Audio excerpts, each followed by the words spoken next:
தேடுகிறோம், நாம் யாரை தேடுகிறோம், யாருக்கு ஸ்தோத்திரம் செலுத்துகிறோம், யாரை ஆராதிக்கிறோம் என்று இன்றைக்கு அநேக கிறிஸ்தவர்கள் இன்று நாட்களை கடத்தி கொண்டிருக்கிறார்கள். அல்லேலூயா.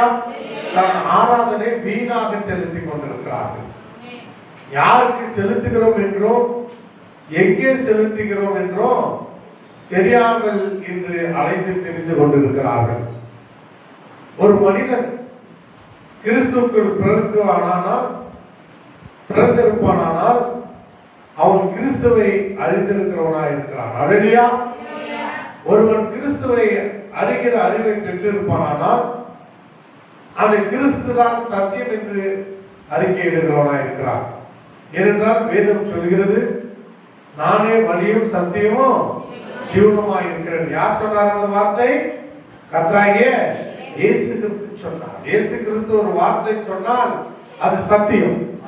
சத்தியத்தை கேட்பீர்கள், சத்தியம் உங்களை விடுதலையாக்கும். வேற எந்த விதத்திலையும் ஒரு மனுஷனுக்கு விடுதலை கிடையாது. அது ஆத்மா விடுதலையாகட்டும், சரீர விடுதலையாகட்டும், ஆவி விடுதலையாகட்டும், எந்த ஒரு மனுஷனுக்கும் விடுதலை தரக்கூடியதான சத்தியம் அது இயேசு கிறிஸ்துவாய் இருக்கிறது. அல்லேலூயா.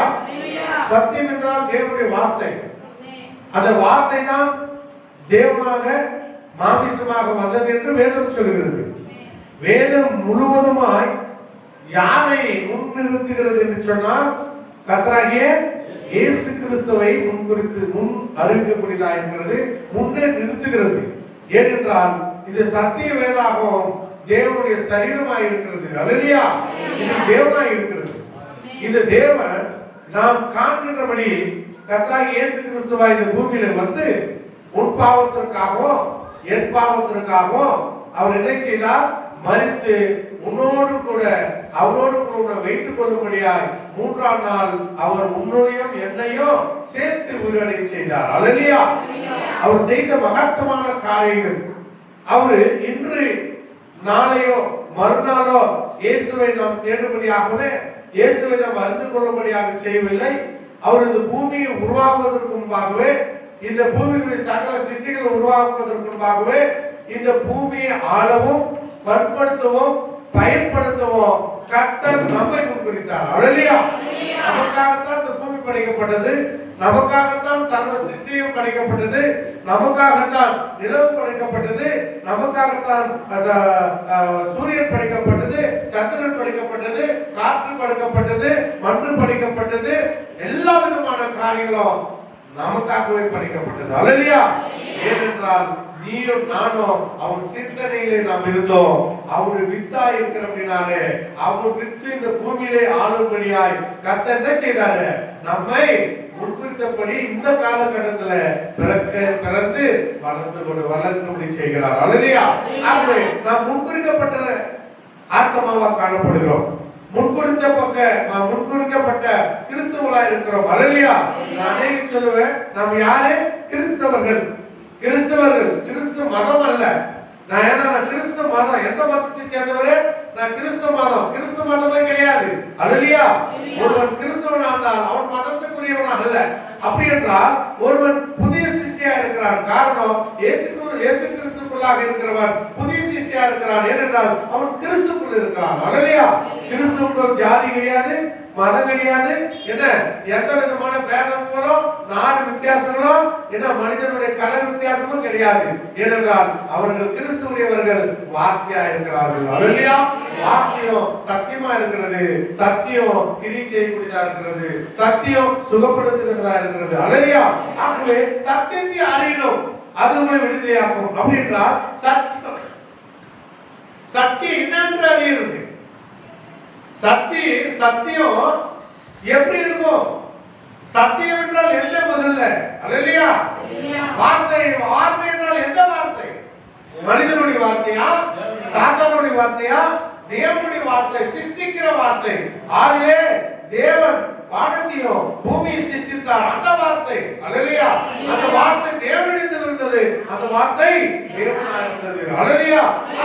பிதாவாகிய தேவனை, அந்த தேவன் என்ற வார்த்தை கர்த்தராகிய எப்படி மாறினது? கர்த்தர் என்ற வார்த்தை ஆண்டவராய் எப்படி மாறினது? ஆண்டவர் எப்படி அவர் நமக்குள் வந்து அவர் வாசம் செய்தார் என்பதை அறிந்து கொள்வதுதான் சத்தியம். அல்லேலூயா. பிதா யார் என்பதை அறிந்து கொள்வதுதான் சத்தியம். இந்த சத்தியத்தை அறிந்தவர்களுக்கு தான் விடுதலை. அல்லேலூயா. இந்த சத்தியம் யார் அறிந்து கொள்கிறார்களோ, இந்த சத்தியத்தை அறிந்து கொள்ள தேவனாலே முன்குறிக்கப்பட்டவர்கள் யாரோ அவர்கள் தான் யார்? இந்த சத்தியத்துக்கு முன்குறிக்கப்பட்டவர்கள் தான் சத்தியத்தை அறிந்து கொள்ள முடியும். வேறு யாரும் என்ன செய்ய முடியாது? சத்தியத்தை அறிய முடியாது. வேதம் ஒருவரை முழுக்க முழுக்க அவர்கள் பல்லாயிரம் முறை படித்து ஆராய்ச்சி பண்ணினாலும் சத்தியம் யாருக்கு வெளிப்படுத்த சித்தமாக இருக்கிறதோ அவர்களுக்கு அது வெளிப்படுத்துகிறதா இருக்கிறது. அல்லேலூயா. இந்த சத்தியம் மாமிசமோ ரத்தத்தினாலே என்ன செய்ய முடியாது? அறிந்து கொள்ள முடியாது, புரிந்து கொள்ள முடியாது. அவர்தான் எத்தனையோ பெரிய பெரிய சபைகள் கூட, எவ்வளவு படித்த போதகர்கள் கூட சத்தியத்தை சத்தியமாய் அறியாதபடிக்கு அவர்கள் கண்கள் குருடாக்கப்பட்டிருக்கிறது. அல்லேலூயா. அல்லேலூயா. ஆகவே சத்தியத்தை நாம் அறிந்து கொள்ளும்படியாயிட்டார். இந்த கடைசி நாட்களிலே கர்த்தர் நமக்கு ஒரு தீர்க்கதரிசியை அனுப்பி சத்தியத்தை வெட்ட தெளிவாய் என்ன செய்தாரு? பிரித்து பிரித்து நமக்கு காண்பித்திருக்கிறார். அல்லேலூயா. ஆகவே அந்த வார்த்தையை நாம் தியானிக்கும் போது ஜாக்கிரதையாய் அதை பிடித்துக் கொள்ளுங்கள், அதனுடைய அர்த்தத்தை தெரிந்து கொள்ளுங்கள். இன்னைக்கு உலகம் எங்கே போய் கொண்டிருக்கிறது? உலக ஜனங்கள் யாரிடம் போய் கொண்டிருக்கிறார்கள், எதை நோக்கி போய் கொண்டிருக்கிறார்கள் என்பது இந்த காலகட்டத்தில் நடக்கிற காரியங்களை குறித்து அறிந்து ஆராய்ந்து பார்த்தோம்னா நிறைய தெரியும். உலகம் முழுவதும் உலகத்தின் அதிபதியை நோக்கி போயிட்டு இருக்குது. அல்லேலூயா. அநேக சபைகளிலே சத்தியம் கிடையாது. அநேக சபைகளிலே சத்தியம் கிடையாது. சத்தியத்தை பேசுகிறேன் என்று சொல்லி அவர்கள் யாரோ மனிதர்கள் பேசுகிறதை, மனிதர்களுடைய தத்துவத்தை அவர்கள் பேசிக் கொண்டிருக்கிறார்கள். ஆனால் சத்தியம் என்பது எழுதப்பட்டிருக்கிறது. அல்லேலூயா. உரைக்கப்பட்டிருக்கிறது. சத்தியம் மாறாததா இருக்கிறது. அது நேற்று இன்று என்றும் மாறாததா இருக்கிறது. இந்த சத்தியம் மாறுவதில்லை. இந்த சத்தியத்தில் யாராவது ஒருவர் கூட்டினாலோ குறைத்தாலோ சாபம் வரும். அல்லேலூயா. ஆகவே சத்தியத்தை அறிகிற அறிவினாலே நாம் சத்தியத்தை தியானிக்க வேண்டும். அல்லேலூயா. சத்தியம் என்ன சொல்கிறது? இஸ்ரவேலுக்கு உன் தேவனாகிய கர்த்தர் ஒருவரே.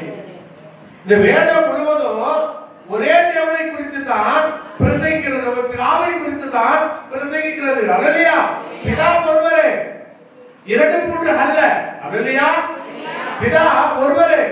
தகப்பன் பிள்ளை, பிள்ளை தகப்பன் போல இருக்கிறான். அல்லேலூயா.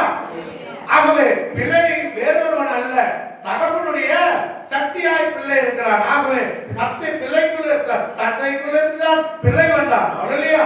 ஆகவே இவர் இருவரும் ஒருவராய் இருக்கிறார்கள் என்பது உறுதி. ஆனால் அதனுடைய முதிர்ச்சியை பார்த்தோம்னா அது தகப்பனா இருக்கிறான், பிதாவா இருக்கிறார். அல்லேலூயா.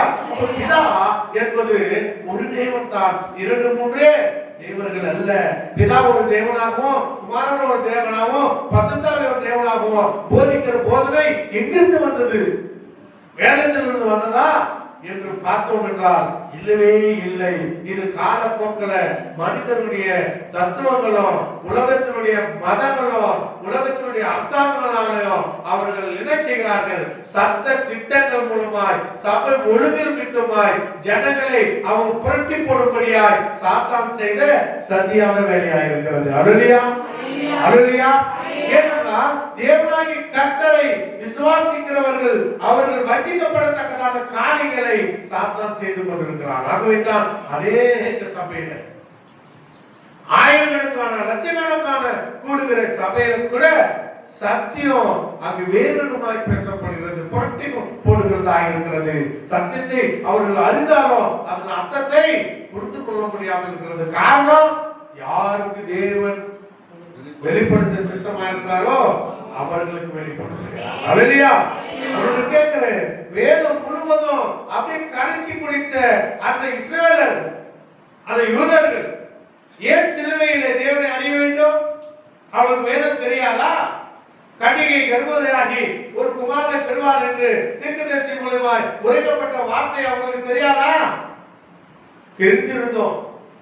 இயேசு கிறிஸ்து வரும்போது அவருடைய அதிசயங்களை அற்புதம் கண்டு மேசியா என்று விசுவாசித்தவர்கள் அவரை விட்டு விலக வேண்டிய காரணம் என்ன?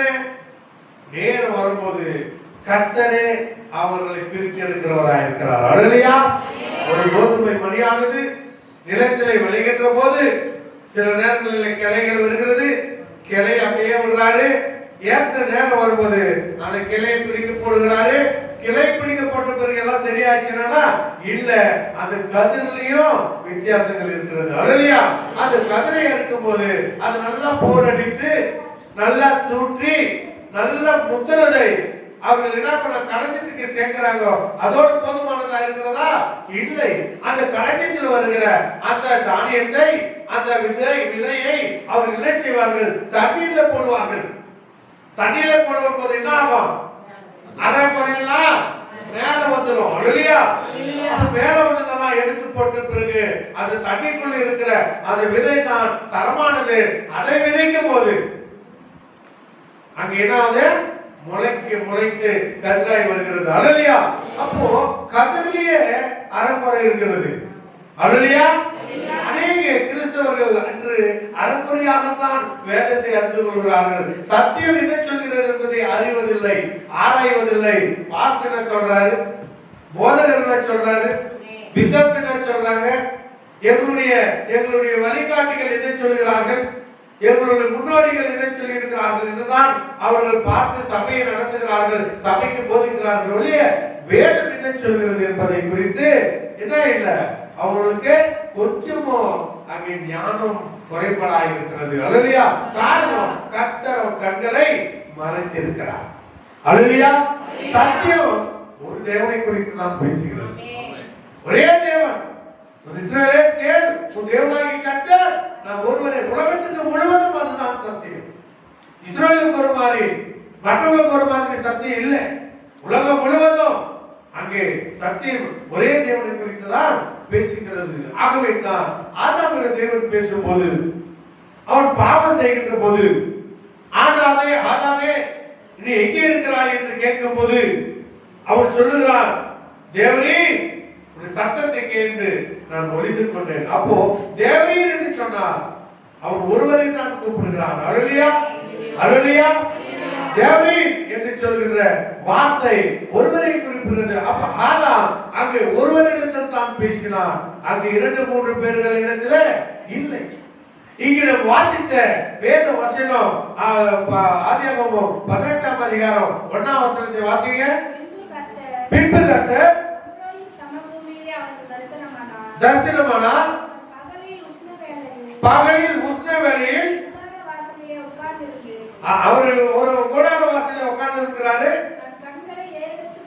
தன் கண்களை ஏறெடுத்து பார்க்கும்போது 3 புருஷர்கள் அவருக்கு எதிரே நின்றார்கள். அல்லேலூயா. அல்லேலூயா. நல்ல கேளுங்க. ஆபிரகாம் இடத்திலே 3 புருஷர்கள் வருகிறார்கள். இந்த 3 புருஷர்கள் உஷ்ண வேளையிலே வருகிறார்கள். நல்லா பாருங்க, உஷ்ண வேளையில மண்டை காஞ்சிடும், மண்டை வேலை செய்யாது, டென்ஷன் ஆகும். என்ன பேசணும் ஏது பேசணும்னு மனுஷனுக்கு தெரியாது. ஏன்னா மூளைக்கு அதிகமான வெப்பம் போறதுனால மூளை என்ன ஆகுது, அங்க ஸ்ட்ரிக் ஆகுது. அதிகமா ஒரு வோல்டேஜ் வந்துச்சுன்னா என்ன ஆகுது, ஃபேனோ லைட் எல்லாம் அது ஓடலாமா ஓடக்கூடாதா, பல்பு எரியலாமா எரியக்கூடாதா, வோல்டேஜ் ப்ராப்ளம்.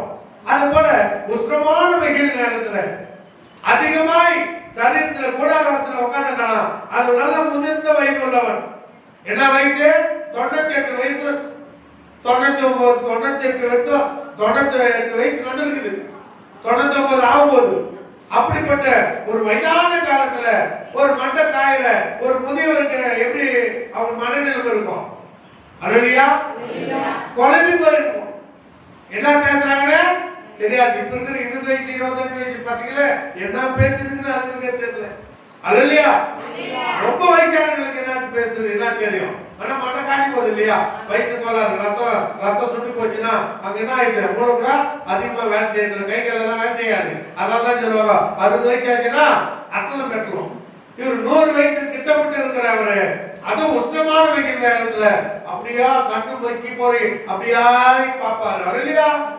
ஆனா ஆபிரகாம் பாருங்க, அவருடைய பார்வை எப்படி இருக்கிறது.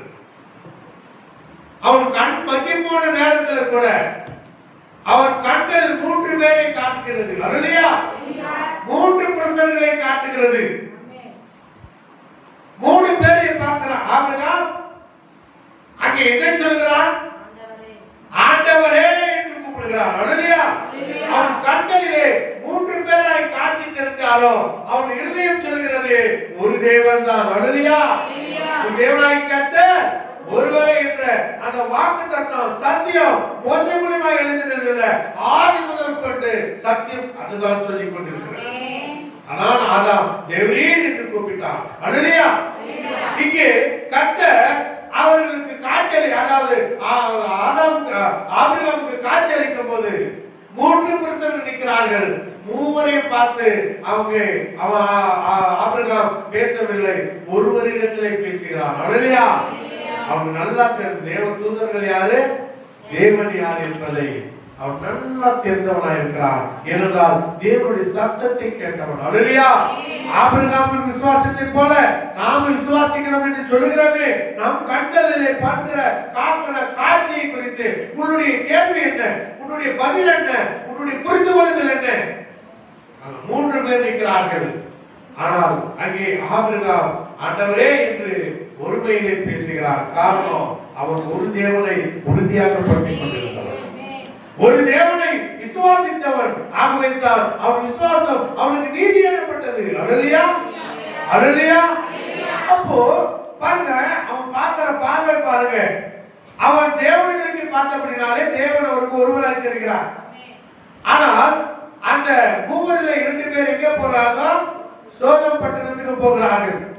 அங்கே யார் இருக்கிறாரு? லோத் இருக்கிறார். லோத்து என்ன கண்டு படித்தவர்?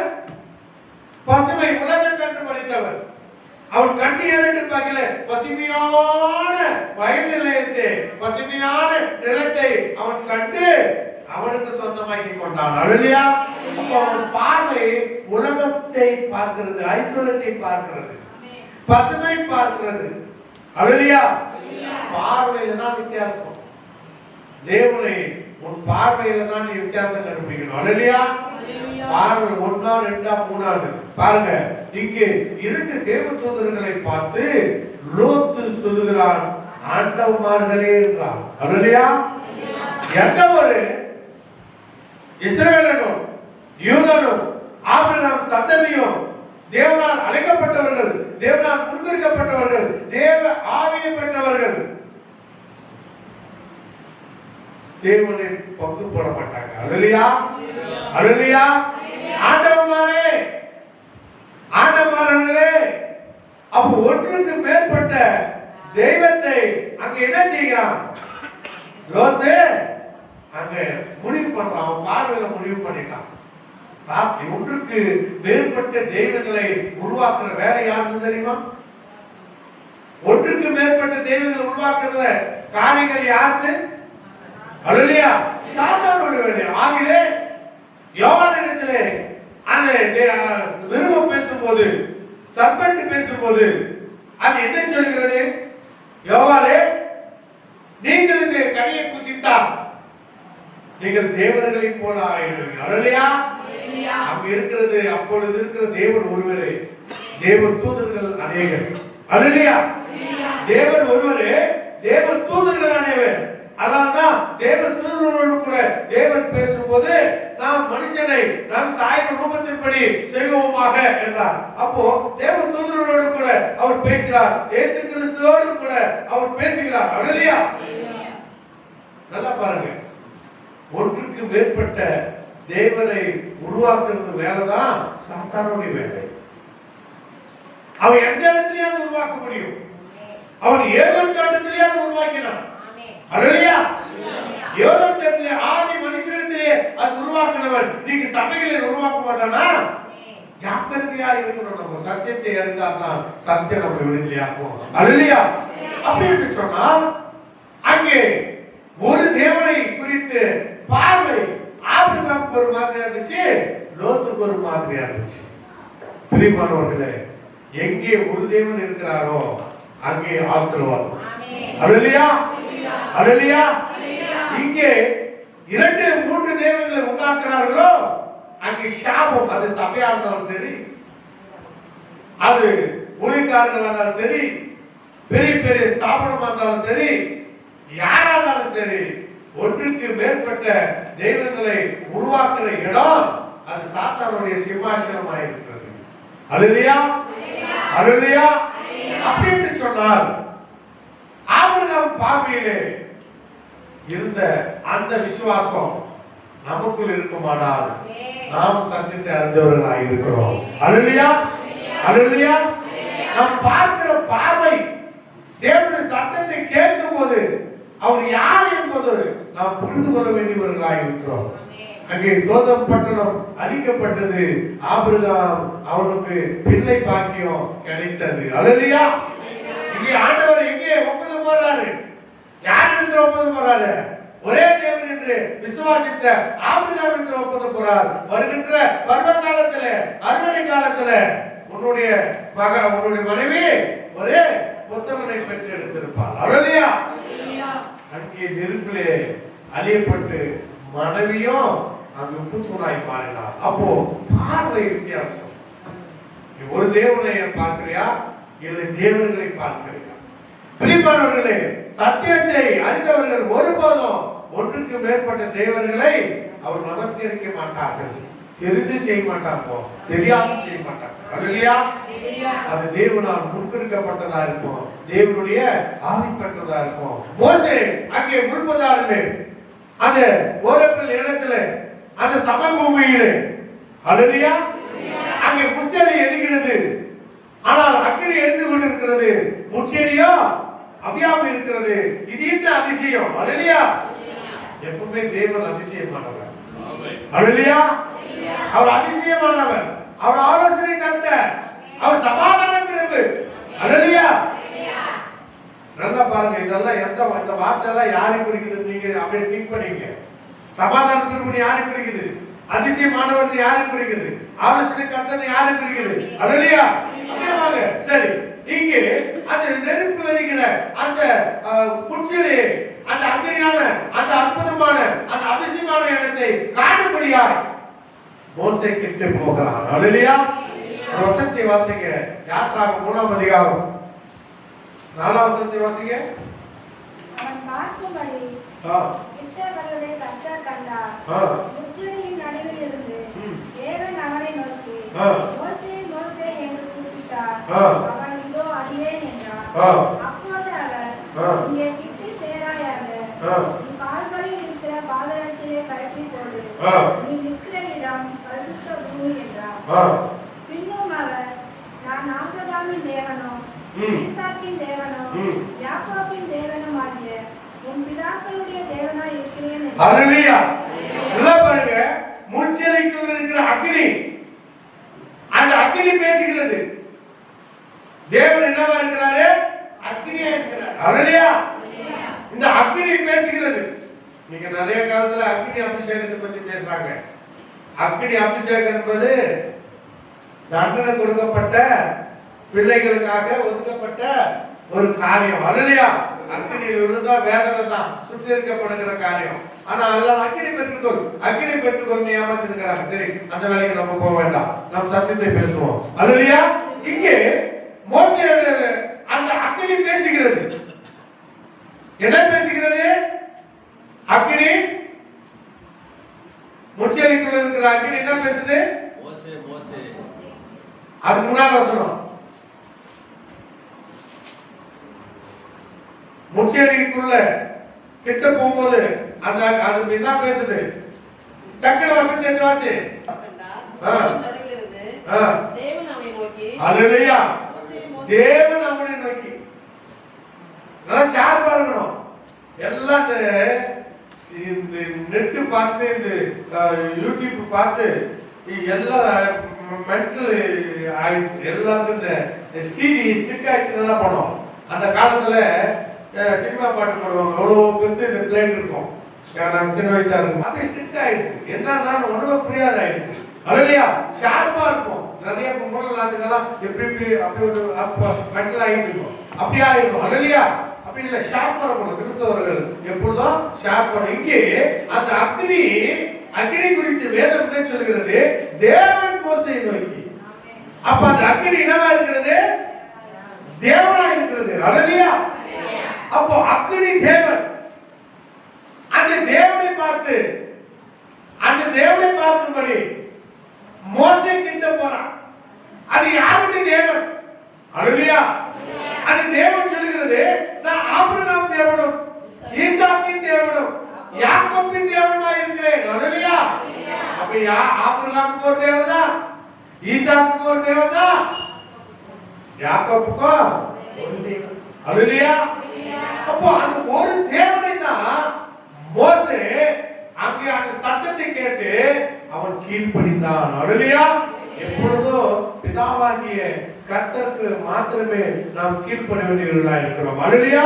அவர் வார்த்தை சகலத்தையும் ஜெயிக்கிற வார்த்தை, சர்வ வல்லமுள்ள வார்த்தை. அல்லேலூயா.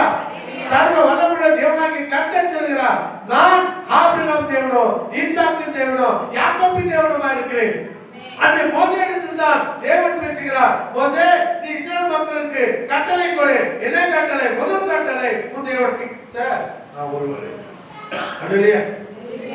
உன் தேவனாகிய கர்த்தர் நான் ஒருவரே. அப்போ ஒரே தேவனை தான் மோசே இங்கே நியாயப்பிரமாணத்தில் ஆணிதரமாய் உறுதிப்படுத்துகிறான். அல்லேலூயா. வேற ஏதாவது தேவர்களை உறுதிப்படுத்துறானா? இல்லை. ஐயா, பழைய ஏற்பாடு ஐயா, புதிய ஏற்பாடு எப்படி அப்படின்னு சொன்னார். பவுல் அவன் சவுலாய் இருந்து இஸ்ரவேல் மக்களை கிறிஸ்தவர்களை கொல்லும்படியாய் அதிகாரம் பெற்று போகின்ற போது வாசிக்க ஒரு வசனம். அப்போஸ்தலர் 9ஆம் அதிகாரம் 2-3 வாசிங்க. 3ஆவது வசனம் வாசிங்க. அப்போஸ்தலர் 9:3. அவன் பிரயாணமாய் போய் தமஸ்குவுக்கு சமீபித்த போது சடிதிலே வானத்திலிருந்து ஒரு ஒளி அவனை சந்தித்தது. அல்லேலூயா. மோசே ஆறு வைத்திருக்கிற சமபூமியிலே அங்கே ஒரு முட்செடியின் மத்தியிலே சந்தித்த அதே நெருப்பு, அதே வெளிச்சம், அதே ஒளி எங்க வந்தது? சவுலுக்கு முன்னால. சவுல் என்ற பவுலாவதற்கு முன்பாக சவுலா இருக்கும்போது அவனை சந்திக்கிறது. அல்லேலூயா. அந்த ஒளியை பார்த்த மாத்திரத்துல அவன் தலையிலே விழுந்தான். அல்லேலூயா. அந்த ஒளியை பார்க்க கூடாதபடிக்கு அவன் மாமிசத்தில் இருந்தபடினாலே, அந்த ஒளிக்கு எதிராக இருந்தபடினாலே, அந்த ஒளியோடு கூட அவனால் யுத்தம் செய்ய முடியல. அவன் கீழே விழுந்தான். அல்லேலூயா. அப்பொழுது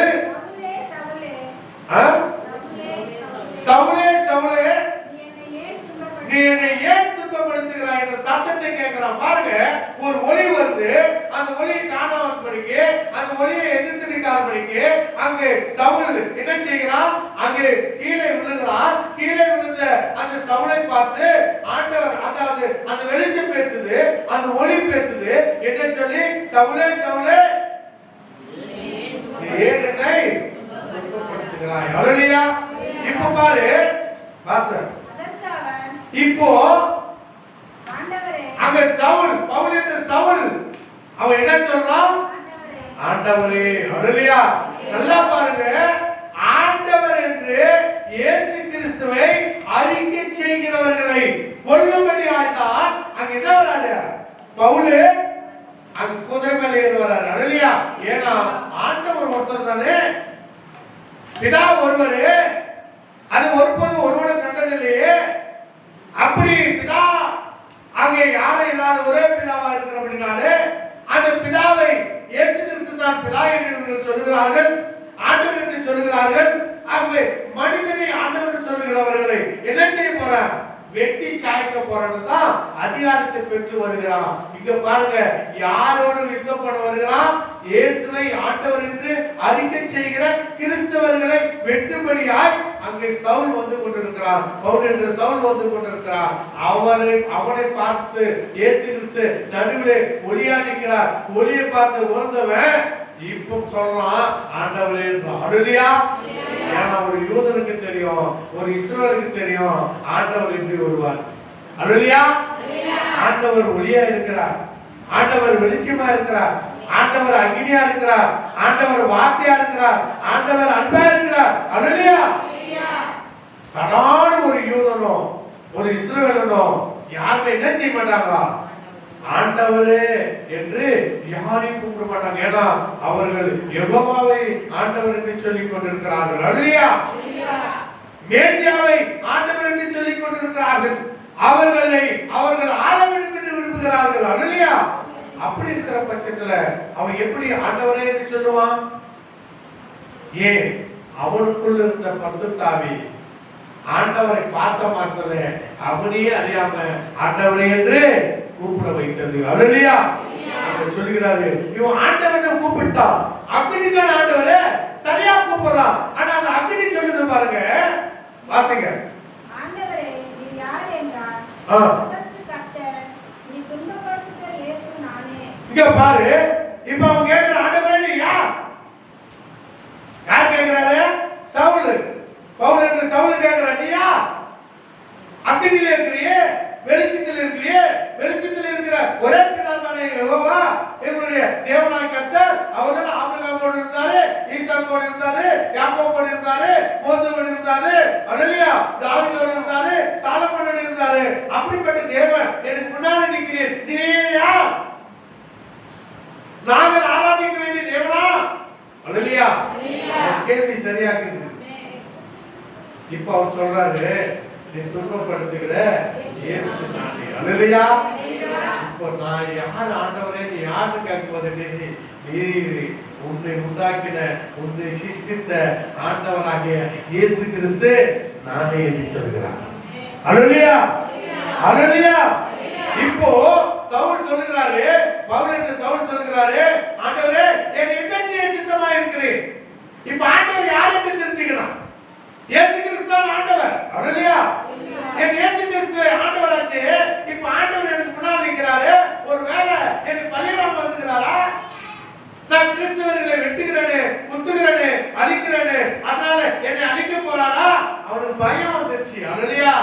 ஆண்டவரே என்னை என்ன செய்ய சித்தமா இருக்கு, நான் என்ன செய்யணும் கேக்குறானா? அல்லேலூயா. இப்ப ஆண்டவர் சொல்றாரு,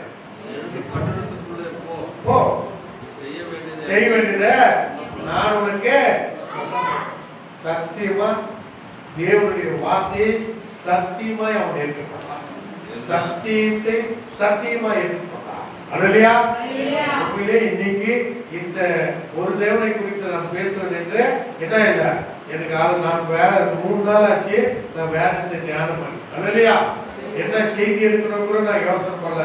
ஜெபம் பண்ண, ஆண்டவரே என்ன இந்த செய்தி. ஒரு புத்தகத்தை எடுத்து, தீர்க்கதரிசியுடைய புத்தகத்தை புதுசா வந்துச்சு, எடுத்து எதை பார்க்க போனீர்கள் என்ற மெசேஜ் நான் வாசிக்கலான்னு நான் எடுத்து வச்சேன். ஆனா வாசிக்க முடியல, டைம் அங்கங்க போயிட்ட காலையிலேயே. என்ன இங்கே வருகிற காரியங்களை குறித்து பார்க்கும்போது நாம் அறிந்து கொள்ள வேண்டியது அநேகமா இருக்கு.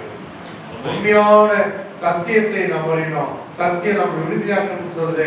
அந்த சத்தியம் எங்க இருக்கிறது, யாரிடத்தில் இருக்கிறது என்பதை நாம் தெளிவாய் புரிந்து கொள்ள வேண்டும் என்பதற்காகத்தான் தேவன் இவ்விதமான வசனங்களை நமக்கு கொடுத்தார். அல்லேலூயா.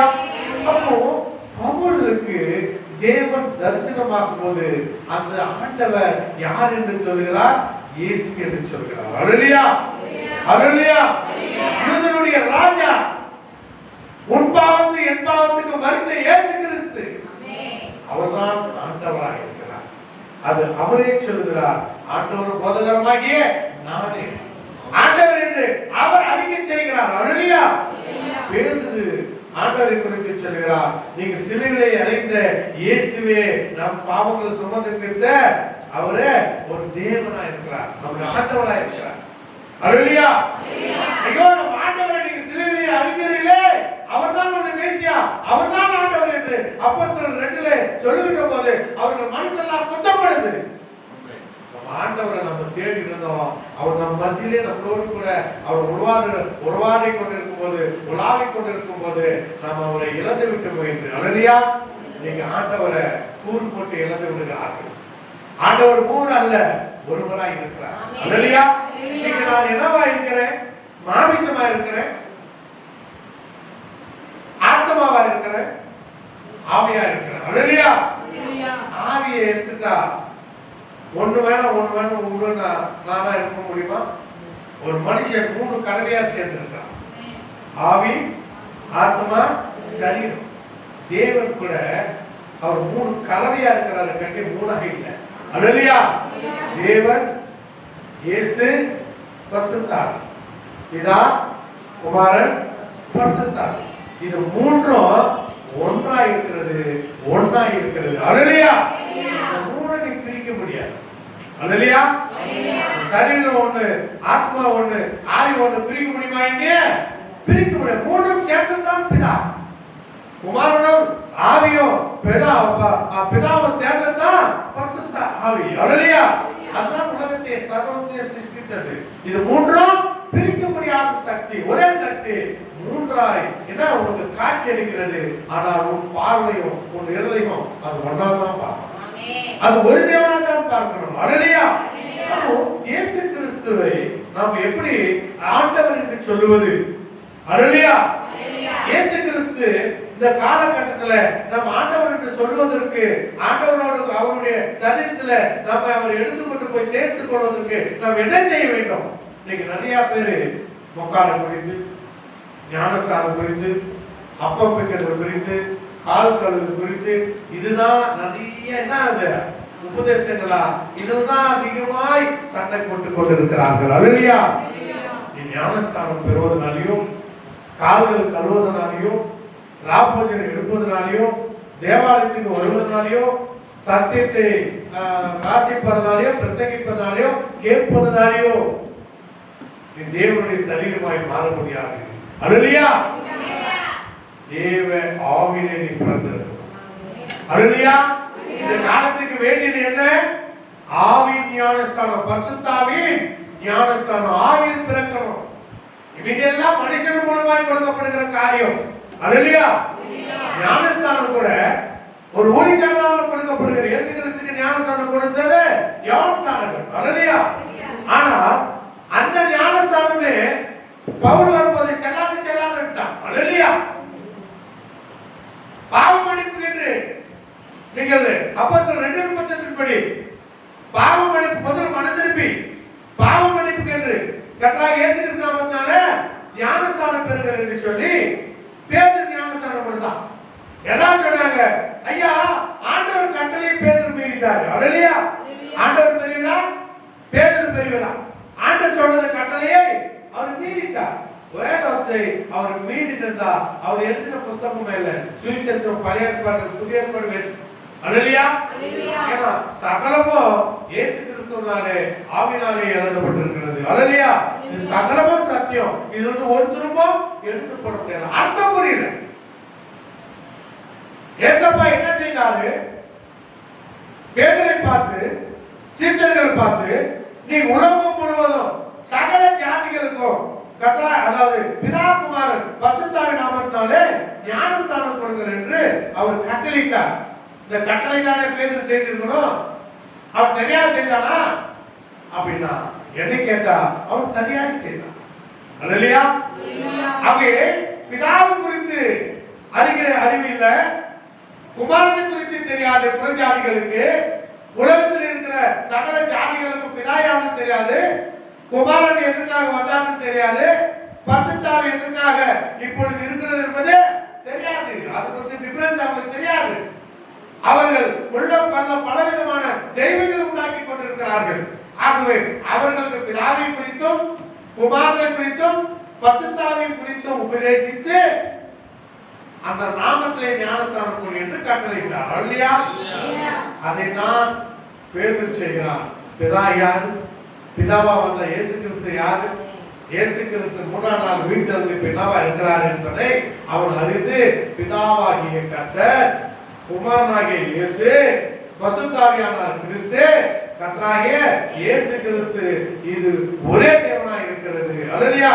அந்த ஒரு தேவனுடைய நாமத்துல தான் உனக்கு பாவம் மன்னிப்பு உண்டு என்பதை அவன் ஆவியிலே உணரப்பட்டு, பரிசுத்த ஆவி அவனுக்குள் வந்த பொழுது, பரிசுத்த ஆவி ஞானஸ்நானம் அவனுக்குள் வந்த பொழுது அந்த சத்தியத்தை சரியா செய்யறான், தைரியமா செய்யறான். அல்லேலூயா. ஆகவே ஒரு மனுஷன் சத்தியத்தை சரியாக பேச வேண்டும், சரியாய் புரிந்து கொள்ள வேண்டும் என்றால் அவனுக்குள் பரிசுத்த ஆவியினுடைய ஞானஸ்தானம் வேணும். அல்லேலூயா. ஞானஸ்தானத்துல பெறுகிற ஞானஸ்தானத்துல ஒரு பிரயோஜனம் இல்லை. பரிசுத்த ஆவியின் ஞானஸ்தானத்துக்கு பெற்ற மாத்திரத்திலே நீ தேவனை முன்குறிக்கப்பட்டாய் என்பதை எல்லாரும் அறிந்து கொள்வார்கள். அல்லேலூயா. இது உன்னால் ஆனதில்ல, என்னால் ஆனதில்ல, இது தேவ கிருபையினால் ஆனது. யார் பரிசுத்த ஆவியில் பிறக்க வேண்டும் என்று அநாதி தீர்மானத்தின் பிரகாரம் அவர் முன்குறிக்கப்பட்டிருக்கிறார். அவர் முன்குறிக்கப்பட்டவர்களை அவர் என்ன பண்றாரு?